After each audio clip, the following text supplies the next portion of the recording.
নমস্কার। আজ আমি আপনাদের একটা মজার কবিতা পাঠ করে শোনাবো। কবিতার নাম আসল রাজা, কবি অরুণ সরকার।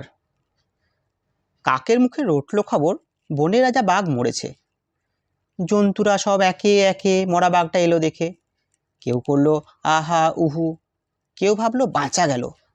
কদিন পর বলল সবাই, বাঘ মরেছে, এখন তবে বনের একটা রাজা তো চাই।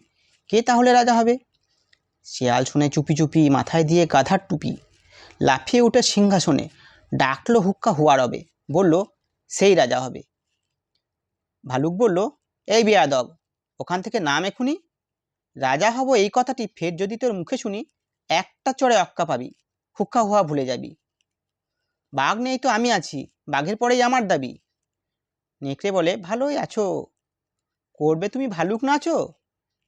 সিংহাসনে বসে আবার ভাবছো বুঝি রাজাও হবে? আমি হলাম বাঘের পিছে, আমার দাবি কমটা কিসে? আমায় রাজা করতে হবে। হায় না বলল, হাসাস না আর, পিসি কোথায় ঠিক নেই তার, এলেন উনি পিসে মশাই। আমরা কোথায় যাই রে তবে, আমায় রাজা করতে হবে। বাঁদর বলল, ওরে হায় না, জুড়ে দিলি তুইও বায় না, জানিস তো কেউ তোকে চায় না, ভাগার দিয়ে লেংচে চলিস, রাজা হব তুইও বলিস। আমি বানর, অর্ধেক নর, বনবাসী, বুদ্ধিজীবী, আমায় রাজা করতে হবে, সব্বাইকে বলে দিবি।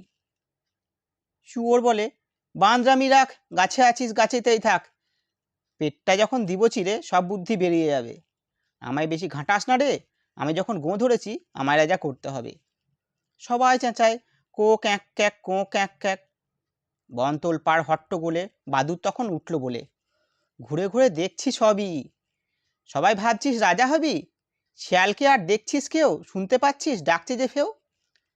আর একজন যে এসে গেছে, এসে জওয়ান ইয়া থাবা, কেউ বললো উরিপ বাবা, কেউ বললো পালা পালা, কেউ বলে আন ফুলের মালা, এসে গেছেন রাজা মশাই, সিংহাসনে এনে বসায়। আমাদের তো রাজা সাজা, বাঘ হচ্ছেন আসল রাজা। নমস্কার।